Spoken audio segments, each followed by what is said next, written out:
Welcome to This Explainer. Today, we're diving into a name you probably already know, but a life story that is, honestly, going to completely surprise you. Isabella Rossellini is universally recognized as a legendary cinema icon, a fashion trailblazer, and the daughter of literal Hollywood and European film royalty. But as we unpack the latest news surrounding her, you're going to see a surprisingly multifaceted woman. She's a filmmaker, yes, but she's also a farmer and a seriously dedicated scientist. So, let's just jump right in. She once said, "My first passion was animals. Even when I was a kid, I would take stray dogs and take them home."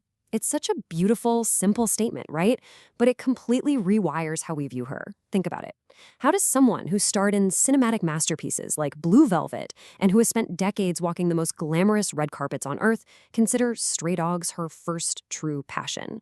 That gap between the glamorous Hollywood star and the dedicated animal behaviorist is exactly what we're going to explore today. Section 1. A Legacy of Excellence. The Locarno Film Festival, 2026. To really understand where she is today, we have to anchor our story in early August 2026, over in Switzerland at the 79th Locarno Film Festival. And the sheer scale of this milestone was just incredible. 8,000. That's the number of people who packed into Locarno's iconic, picturesque Piazza Grande on opening night. They were all there to watch Isabella Rossellini step onto the stage to accept the festival's Excellence Award, which is also known as the Honorary Leopard. Imagine the energy of 8,000 people gathered in a lakeside Swiss town just to honor your life's work. It was a massive, glamorous scene. But for Rossellini, the real weight of this award actually had nothing to do with the size of the crowd. It was deeply personal because of her family's incredible generational history at this specific festival. This wasn't just an award, it was a family triumph. Back in 1948, her legendary father, Roberto Rossellini, won what was then called the Great Prize for his film Germany Year Zero. Fast forward to 2023, and her half-brother, the acclaimed producer Renzo Rossellini, gets the Lifetime Achievement Award. And then boom, in 2026, Isabella completes this incredible family triptych with the Excellence Award. The emotional impact of that legacy was totally palpable. On stage, visibly moved and literally brought to tears, she told the crowd, "Being on a par with my father and my brother fills me with great emotion." She highlighted how rare it is to be recognized for excellence and how deeply proud she was to stand alongside her father and brother in that history. The crowd gave her a massive standing ovation. It was a beautiful, triumphant moment recognizing a lifetime of cinematic achievement. But as we're about to see, her day-to-day life now is a world away from the festival circuit. Section 2. From red carpets to green pastures, the reality of Mama Farm. Pivoting sharply from the glowing lights of that Swiss film festival to her very grounded, everyday reality back in the United States, Rossellini shared some really sharp insider observations. This was during a public in-conversation session at Locarno the very next day. She pointed out a stark contrast in the film industry today. While film festivals remain incredibly crowded and vibrant, our local movie cinemas are just sitting empty. It's a striking observation from a 74-year-old veteran who absolutely loves the art form and stays optimistic about creativity, but clearly sees the shifting reality of how we all consume films now. And our observations about shifting realities definitely didn't stop at the movie theater. When an audience member asked about her life as a naturalized American citizen, the conversation took a very candid turn. She replied, "The political situation is very bad, very hard. We're thinking about going back." Now, she didn't name any specific figures, but this was widely understood by those in the room as a reference to the political climate under Donald Trump. She openly admitted to wrestling with the idea of leaving the U.S. entirely because of these anxieties. But here is the practical, geographical anchor that keeps her planted in America, despite all that. Back in 2013, she founded Mama Farm. And we're not talking about a little backyard garden here. This is a 28-acre organic farm out on Long Island in New York. It's a real working environment, home to flocks of sheep, hens, and wide-open land. This farm is basically the physical manifestation of that childhood passion for stray dogs we talked about earlier. Her decision to remain in America is framed strictly through her deep personal attachment to this land and her animals. She can't just pack a suitcase and catch a flight. She has lives depending on her out there. She told the festival crowd, "I have a farm, I have sheep, I have hens, I have land. So should we abandon everything? We are going to stay, so far, and I hope that things will get better." Her roots in the earth quite literally outweighed her political discomfort. Section 3. The Academic Muse. Biology and Filmmaking. Now, her love for the sheep, the hens, and the natural world isn't just about farming. It actually translates into a highly serious academic and creative pursuit. This completely shatters any preconceived notions you might have of a celebrity hobby farm. Isabella Rossellini holds a master's degree in animal behavior and conservation. Think about that. She went back to university to study science rigorously.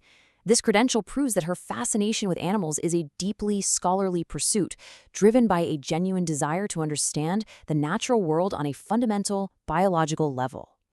And what's brilliant is how she found a way to merge these two worlds, biology and filmmaking. Starting back in 2008, she created a series of highly acclaimed short films, Green Porno, Seduce Me, and Mamas. They are incredibly educational, but also wildly playful explorations of animal mating rituals and motherhood. She's admitted she doesn't really get computer-generated graphics, so she used this super low-tech, almost no-tech style, totally inspired by early cinema pioneers. Fun fact, it was actually Robert Redford who originally encouraged her to make these shorts for the Sundance Channel. He predicted they'd be absolutely perfect for emerging small screens, like the early iPhone. She literally made animals her cinematic muses. And she's still pushing boundaries today. She has this fascinating new project currently in development called The Survival of the Friendliest. With this, she's challenging the famous Darwinian concept of survival of the fittest by looking at the history of domestic animals. She wants to explore how the deep bond between humans and animals formed. Like, how did wolves become dogs? How did wild sheep become farm animals? And in true Rossellini fashion, she'll be playing all the roles herself. Section 4. The Power of Reinvention, Finding Her Directing Voice. Seeing her confidently spearhead these highly unique educational directing projects today is incredibly inspiring, especially when you connect it back to her early struggles, because this is fundamentally a story about the power of reinvention. You see, it wasn't always standing ovations at Locarno.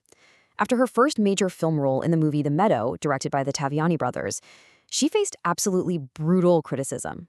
She bluntly admitted, "The critics killed me, so for 5 years I quit." She stepped entirely away from acting. It's such a vulnerable admission, and it reminds us that even the greatest icons face really debilitating setbacks. So how exactly do you bounce back from that?